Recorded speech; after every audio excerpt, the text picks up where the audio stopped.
ओम शांति। 24 दिसंबर 2023 रविवार का मुरली है। अव्यक्त बाप दादा की वाणी है। ओरिजिनल डेट है 3/4/97 मधुबन। पुराने संस्कारों को खत्म कर अपने निजी संस्कार धारण करने वाले एवर रेडी बनो। आज बाप दादा अपने चारों ओर से विश्व के बाप के लव में लवलीन और लक्की बच्चों को देख रहे हैं। हर एक बच्चे के भाग्य पर बाप को भी नाज है कि मेरे बच्चे वर्तमान समय इतने महान हैं, जो सारे कल्प में, चाहे देवता स्वरूप में, चाहे धर्म नेताओं के रूप में, चाहे महात्माओं के रूप में, चाहे पदमपति आत्माओं के रूप में, किसी का भी इतना भाग्य नहीं है जितना आप ब्राह्मणों का भाग्य है। सबसे श्रेष्ठ भाग्य आप ब्राह्मणों का भाग्य है। तो अपने ऐसे श्रेष्ठ भाग्य को सदा स्मृति में रखते हो, सदा यह अनहद गीत मन में गाते रहते हो कि वाह भाग्य विधाता बाप और वाह मुझ श्रेष्ठ आत्मा का भाग्य। यह भाग्य का गीत सदा ऑटोमेटिक बजता रहता है।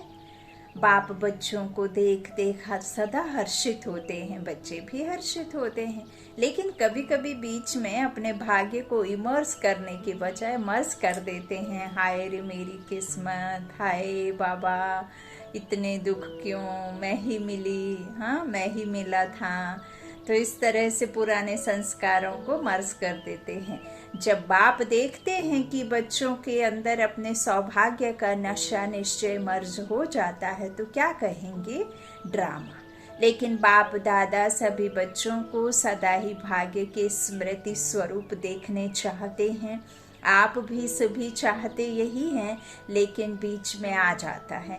किसी से भी पूछो तो सब बच्चे यही लक्ष्य रख करके चल रहे हैं कि मुझे बाप समान बनना ही है। लक्ष्य बहुत अच्छा है, जब लक्ष्य श्रेष्ठ है, बहुत अच्छा है, फिर कभी इमर्स रूप कभी मर्ज रूप क्यों?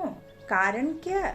बाप दादा से इतने अच्छे अच्छे वायदे भी करते हैं, रूह रिहान भी करते हैं, फिर भी लक्ष्य और लक्षण में अंतर क्यों? तो बाप दादा ने रिजल्ट में देखा कि कारण क्या है। वैसे तो आप सब जानते हैं, नई बात नहीं है, फिर भी बाप दादा रिवाइज कराते हैं। बाप दादा ने देखा 3 बातें। एक है सोचना, दूसरा है संकल्प करना, दूसरा है बोलना, वर्णन करना, और तीसरा है कर्म में, प्रैक्टिकल अनुभव में और वचन चलन में लाना। 3 कौन कौन से? एक तो सोचना, संकल्प करना, दूसरा है बोलना, वर्णन करना, और तीसरा है कर्म में, प्रैक्टिकल अनुभव में और चलन में लाना। कर्म में लाना तो तीनों का समान बैलेंस कम है। जब बैलेंस होता है तो निश्चय और नशा मर्ज होता है, और जब बैलेंस कम है तो निश्चय और नशा मर्ज हो जाता है। रिजल्ट में देखा गया कि सोचने की गति बहुत अच्छी भी है और फास्ट भी है। बोलने में रफ्तार और नशा बहुत भी 75% ठीक है। बोलने में मेजॉरिटी होशियार भी हैं, लेकिन प्रैक्टिकल में, चलन में लाने में टोटल मार्क्स कम है। बातें सुनना, समझना, पढ़ना, देखना, ये सब होता है, लेकिन कर्म में उसे लाना 75% मेजॉरिटी होशियार बोलने में, लेकिन प्रैक्टिकल में मार्क्स कम है। बाबा कहते तो 2 बातों में ठीक है, लेकिन तीसरी बात में बहुत कम है। बाबा कहते हैं कारण, जब संकल्प भी अच्छा है, बोल भी बहुत सुंदर रूप में है, फिर प्रैक्टिकल में कम क्यों होता है? कारण क्या जानते हो? हाँ या ना बोलो। जानते बहुत अच्छा है। अगर किसी को भी कहेंगे इस टॉपिक पर भाषण करो, किसी को कहेंगे कि इस टॉपिक पर भाषण करो या क्लास कराओ, तो कितना अच्छा क्लास कराएंगे, और बड़े निश्चय नशे फलक से भाषण भी करेंगे, क्लास भी कराएंगे। कराते हैं। बाप दादा सबके क्लासेस सुनते हैं, क्या क्या बोलते हैं, मुस्कुराते रहते हैं। वाह वाह बच्चे वाह। मूल बात है, बाप दादा ने पहले भी सुनाया है, यह रिवाइज कोर्स चल रहा है। तो बाप कहते हैं कि कारण एक ही है, ज्यादा भी नहीं है, एक ही कारण है। और बाप दादा समझते हैं कि कारण को निवारण करना मुश्किल भी नहीं है, बहुत सहज है, लेकिन सहज को मुश्किल बना देते हैं। राजयोग, बाबा ने सहज योग, कर्म योगी, राज ऋषि कहा। तो कर्म में रहते, शरीर मिला, चलते फिरते उठते, बाप की याद तो रहना करना ही है। ऐसा तो है नहीं है कि आप एक जगह बैठ के याद करें, बल्कि आप एक जगह बैठेंगे तो उतनी याद नहीं आएगी जितना कर्म में रहते याद करेंगे। तो बाबा कहते हैं कि निवारण बहुत मुश्किल नहीं, बहुत सहज है, लेकिन सहज को मुश्किल बना देते हैं। योग मुश्किल नहीं है, याद किसकी आती है, संबंध जोड़ लो, वर्षे को याद कर लो, ये स्वतः ही याद आती, तो मुश्किल है नहीं, बना देते हैं। क्यों? नशा मर्ज हो जाता है। एक ही कारण है, जो भी धारणा की बातें सुनते हो, करते भी हो, चाहे शक्तियों के रूप में, चाहे गुणों के रूप में, धारणा की बातें बहुत अच्छी अच्छी करते हो, इतनी अच्छी करते हो जो सुनने वाले चाहे अज्ञानी चाहे ज्ञानी सुनकर बहुत अच्छा कहकर खूब तालियां बजाते हैं। बहुत अच्छा कहा, बहुत अच्छा कहते हैं, वो बहन ने ऐसा कहा वैसा कहा। बाबा कहते हैं कई दफ़ा कोई ज्ञान की बातें सुनते समय मन में ये बात रहती है, जिससे आपको बदलना है, जिसे आपको बदलना है, उसकी स्मृति और सामने वाले का ज्ञान जाकर उसे सुनाए तो वो पहले बदले तो हम भी बदले। कुछ तो ये भी कारण है। अब बाबा आज कह रहे हैं कि खूब अच्छा तालियां कहकर बहुत अच्छा, लेकिन कितनी बार लेकिन आया, यह लेकिन ही विघ्न डाल देता है। लेकिन शब्द समाप्त होना अर्थात बाप समान समीप आना और बाप के समीप आना अर्थात समय को समीप लाना। लेकिन अभी तक शब्द कहना पड़ता है, बाप को अच्छा नहीं लगता, लेकिन कहना ही पड़ता है। तो क्या कारण, क्या जो भी कहते हो धारण भी करते हो, धारणा के रूप से धारण करते हो, और वह धारणा किसकी थोड़ा समय किसकी ज्यादा समय भी चलती है, लेकिन धारणा प्रैक्टिकल में सदा बढ़ती चले, उसके लिए यही मुख्य बात है कि जैसे द्वापर से लेकर अंतिम जन्म तक जो भी अवगुण व कमजोरियां हैं, उसकी धारणा संस्कार रूप में बन गई है। और संस्कार बनने के कारण मेहनत नहीं करना पड़ता, छोड़ना भी चाहते हैं, अच्छा नहीं लगता, फिर भी कहते हैं क्या करें, मेरा संस्कार ऐसा है, आप बुरा नहीं मानना, मेरा आवाज ही ऐसा है, मेरा संस्कार ऐसा है, मेरी आदत पड़ गई है। तो संस्कार बना कैसे? बनाया तभी तो बनाना। तो जब द्वापर से यह उल्टे संस्कार बन गए, जिससे आप समय पर मजबूर भी होते हो, फिर भी कहते हो क्या करें, संस्कार है, तो संस्कार सहज ना चाहते हुए भी प्रैक्टिकल में आ जाते हैं ना। किसी को क्रोध आ जाता है, थोड़े समय के बाद कहते हैं आप बुरा नहीं मानना, मेरा संस्कार है। जानते हैं कि इससे मुझे भी तकलीफ है, सामने वाले को भी तकलीफ है, फिर भी नहीं छूटता। तो क्रोध को संस्कार बनाया, अब गुण को संस्कार बनाया, और गुणों को संस्कार क्यों नहीं बनाया है? जैसे क्रोध अज्ञान की शक्ति है और ज्ञान की शक्ति शांति है, सहन शक्ति है। तो अज्ञान की शक्ति क्रोध को बहुत अच्छी तरह से संस्कार बना लिया है, और यूज भी करते रहते हो, फिर माफी भी लेते रहते हो, माफ कर देना, आगे से नहीं होगा, और आगे और ज्यादा होता है। कारण क्योंकि संस्कार बना दिया है।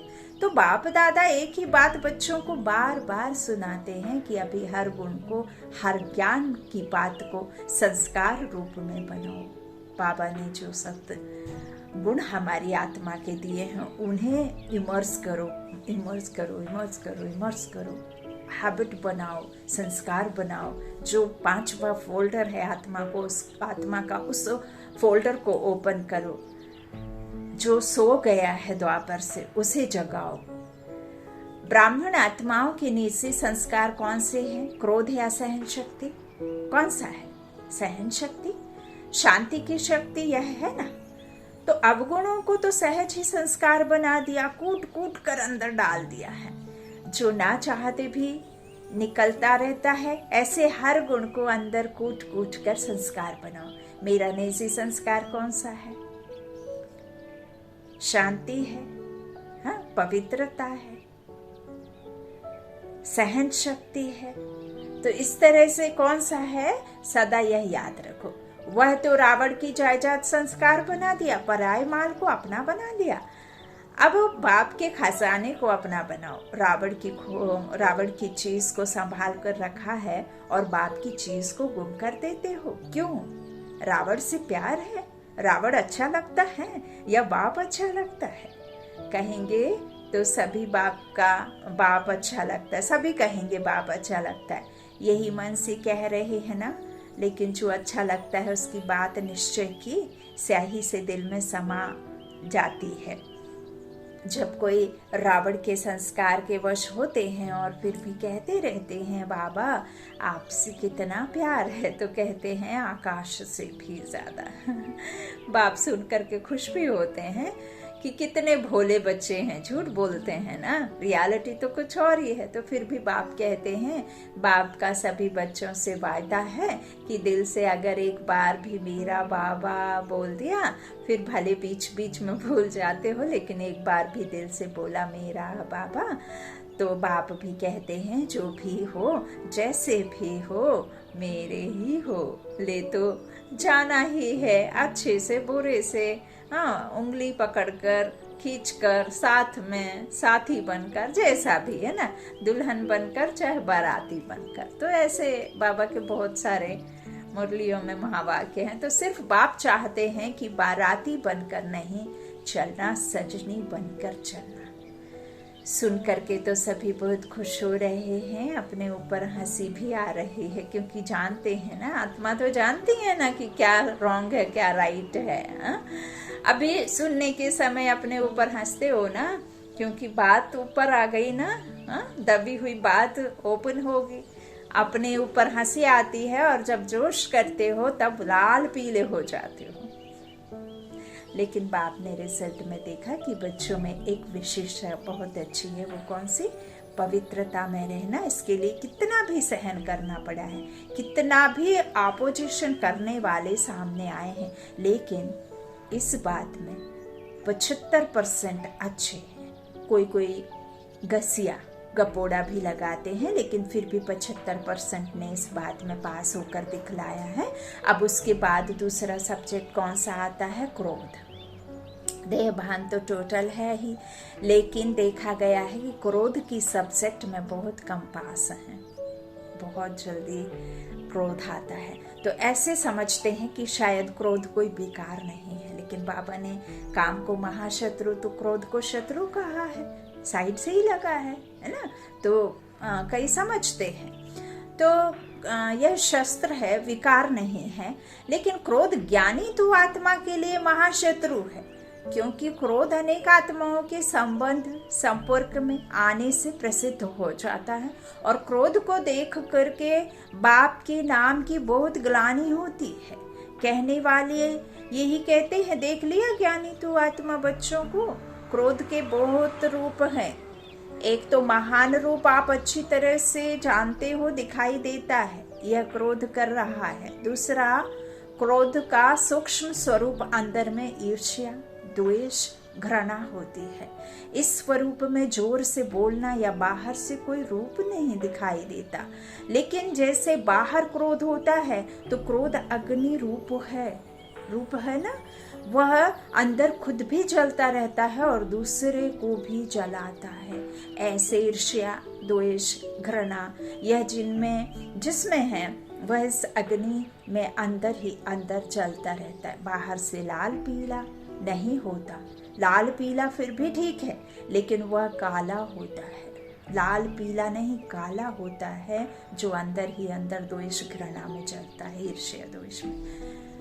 तीसरा क्रोध की चतुराई का रूप भी है। वह क्या है? कहने में समझने में ऐसे समझते हैं, वह कहते हैं कि कहाँ का कहाँ सीरियस होना ही पड़ता है, कहाँ कहाँ लॉ उठाना ही पड़ता है कल्याण के लिए। अभी कल्याण है या नहीं वह अपने से पूछो। बाप दादा ने किसी को भी अपने हाथ में लॉ कानून उठाने की छुट्टी नहीं दी है। क्या कोई मुरली में कहा है कि भले लॉ उठाओ, क्रोध नहीं करो? लॉ उठाने वाले के अंदर का रूप वही क्रोध का अंश होता है। जो निमित्त आत्माएं हैं वह भी लॉ उठाते नहीं हैं, लेकिन उन्हों को लॉ रिवाइज कराना पड़ता है। लॉ कोई भी नहीं उठा सकता, लेकिन निमित्त हैं तो बाप द्वारा बनाए हुए लॉ को रिवाइज करना पड़ता है। निमित्त बनने वालों को इतनी छुट्टी है, सबको नहीं। आज बाप दादा थोड़ा ऑफिशियल शिक्षा दे रहे हैं, प्यार से उठाना, क्योंकि बाप दादा बच्चों के लिखे हुए किए हुए वायदे देखकर सुनकर मुस्कुराते रहते हैं। अभी बाप दादा ने जो सुनाया कि हर गुण को निजी संस्कार बनाओ, अंडरलाइन किया, तो अभी से यह कहना कि शांत स्वरूप में रहना, सहनशील बनना, तो यह तो मेरा संस्कार बन गया है। फिर बाप दादा जब मिलन मनाने आए तो इसे अपना निजी संस्कार बनाकर बाप दादा के आगे इन 5-6 मास में दिखाना, इसलिए आज रिजल्ट सुना रहे हैं। क्रोध की रिपोर्ट बहुत आती है, छोटा बड़ा भिन्न भिन्न रूप से क्रोध करते हैं। अभी बाप दादा ज्यादा नहीं खोलते हैं, लेकिन कहानियां बहुत मजे की हैं, इसलिए आज से क्रोध को क्या करेंगे, विदाई देंगे। सभी ने ताली बजाई। देखो, ताली बजाना बहुत सहज है, लेकिन क्रोध की ताली नहीं बजे। बाप दादा अभी यह बार बार सुनने नहीं चाहते हैं कि फिर भी रहम पड़ता है तो सुन लेते हैं। तो अब से यह नहीं कहना कि बाबा वायदा तो किया लेकिन फिर आ गया, क्या करें, चाहते नहीं हैं, आ जाता है। आप ही माया को समझा दो, क्रोध को समझा दो, तो यह पुरुषार्थ भी बाप करें और प्रारब्ध बच्चे लेंगे। यह भी मेहनत बाप करें, तो ऐसा वायदा नहीं करना जो फिर 5 मास के बाद रिजल्ट देखें, भले आप बताओ नहीं बताओ, बाप के पास तो पहुंचती है, ऐसा रिजल्ट ना हो। क्या करें, हो जाता है, सरकमस्टांस ऐसे आते हैं। बाप बहुत बड़ी, बाबा कहते बात बहुत बड़ी हो गई ना, बाप को भी समझाने की कोशिश करते हैं, बड़े होशियार हैं। आज बाबा बहुत लगे हुए हैं। हाँ, तो कहते हैं बाबा छोटी मोटी बातें हम पार कर लेते हैं, यह बात ही बड़ी थी ना, अभी दोष किस पर रखा, बात पर। और बात क्या करती है, आई और गई। 5000 वर्ष बाद फिर बात आएगी, जो 5000 वर्ष के बाद बात आनी है उस पर दोष रख देते हैं। ऐसे नहीं करना। क्या करूं, यह संकल्प में भी नहीं लाना। बाप दादा क्रोध के लिए क्यों विशेष कह रहा है, क्योंकि अगर क्रोध को आपने विदाई दे दी तो इसमें लोभ, इच्छा सब आ जाता है। लोभ सिर्फ पैसे और खाने का नहीं होता है, भिन्न भिन्न प्रकार की, चाहे ज्ञान की चाहे अज्ञान की, कोई भी इच्छा, यह भी लोभ है। तो क्रोध को खत्म करने से लोभ स्वतः खत्म हो जाता है, हो जाएगा। अहंकार भी खत्म हो जाएगा। अभिमान आता है ना, मैं बड़ा, मैं समझदार, मैं जानता हूँ, यह क्या अपने को समझते हैं, तब क्रोध आता है। तो अभिमान और लोभ यह भी साथ साथ विदाई ले लेंगे। इसलिए बाप दादा विशेष लोभ के लिए ना कह करके क्रोध को अंडरलाइन करा रहे हैं। तो संस्कार बनाएंगे। अभी हाथ सब उठाओ और सबका फोटो निकालो। सबने हाथ उठाया। अभी थोड़ी सी मुबारक देते हैं, बहुत नहीं। और जब फिर से रिजल्ट देखेंगे, फिर वतन के देवताएं भी, स्वर्ग के देवताएं भी आपके ऊपर वाह वाह के पुष्प गिराएंगे। आज से हर एक अपने में देखें, दूसरे को नहीं देखना। दूसरे की यह बातें देखने के लिए मन की आंख बंद करना। यह आंखें तो बंद कर नहीं सकते ना, लेकिन मन की आंख बंद करना।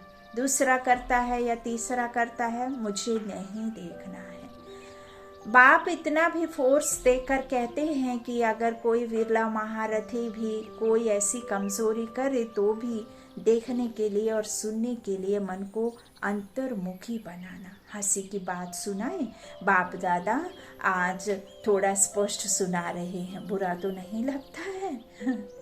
अच्छा, एक और भी स्पष्ट बात सुनाते हैं। बाप दादा ने देखा है कि मेजॉरिटी समय प्रति समय सदा नहीं, कभी कभी महारथियों की विशेषता को कम देखते और कमजोरी को बहुत गहराई से देखते हैं और फॉलो करते हैं। एक दो से वर्णन भी कराते हैं कि क्या है, सबको देख लिया, महारथी भी करते हैं, हम तो हैं ही पीछे। अभी महारथी जब बदलेंगे ना तो हम बदल जाएंगे। लेकिन महारथियों की तपस्या, महारथियों के बहुत काल का प्रसाद उनको एडिशन मार्क्स दिलाकर भी पास विद ऑनर कर लेती है। आप इसी इंतजार में रहेंगे कि महारथी बदलेंगे तो हम बदलेंगे, तो धोखा खा लेंगे, खुद को धोखा दे रहे हैं। अकल्याण खुद का है, तो इसलिए मन को अंतर्मुखी बनाओ, समझा? यह भी बाप दादा बहुत सुनते हैं, देख लिया देख लिया। हमारी भी तो आंखें हैं ना, हमारे भी तो कान हैं ना, तो हम भी बहुत सुनते हैं। लेकिन महारथियों से इस बात में रीस नहीं करना। अच्छाई की रीस करो, बुराई की रीस नहीं करो, नहीं तो धोखा खा लेंगे। बाप को तरस पड़ता है क्योंकि महारथियों का फाउंडेशन निश्चय अटूट अचल है। उसकी दुआएं एक्स्ट्रा महारथियों को मिलती हैं। इसलिए कभी भी मन की आंख को इस बात के लिए नहीं खोलना, बंद रखो। सुनने के बजाय मन को अंतर्मुखी रखो, समझा? चारों ओर के सर्व बाप दादा के लवलीन आत्माएं, सर्व बाप के सेवाधारी आत्माएं, सर्व सहज पुरुषार्थ को अपनाने वाली श्रेष्ठ आत्माएं, सदा बाप समान बनने के लक्ष्य और लक्षण को समान बनाने वाली बाप के समीप आत्माओं को बाप दादा का बहुत बहुत याद प्यार और नमस्ते नमस्ते नमस्ते। वरदान है, सबको अमर ज्ञान देने, सबको अमर ज्ञान दे, अकाले मृत्यु के भय से छुड़ाने वाले शक्तिशाली सेवाधारी भव। दुनिया में आजकल अकाले मृत्यु का ही डर है। डर से खा भी रहे हैं, चल भी रहे हैं, सो भी रहे हैं। ऐसी आत्माओं को खुशी की बात सुनाकर भय से छुड़ाओ। उन्हें खुशखबरी सुनाओ कि हम आपको 21 जन्मों के लिए अकाले मृत्यु से बचा सकते हैं। हर आत्मा को अमर ज्ञान दे, अमर बनाओ, जिससे वे जन्म जन्म के लिए अकाले मृत्यु से बच जाएं। ऐसे अपने शांति और सुख के वाइब्रेशन से लोगों को सुख चैन की अनुभूति कराने वाले शक्तिशाली सेवाधारी बनो। स्लोगन है, याद और सेवा का बैलेंस रखने से ही सर्व की दुआएं मिलती हैं। याद और सेवा का बैलेंस रखने से ही सर्व की दुआएं मिलती हैं। अच्छा, ओम शांति। शुक्रिया बाप दादा, शुक्रिया आप सभी भाई बहनों के स्नेह का प्यार का। ओम शांति।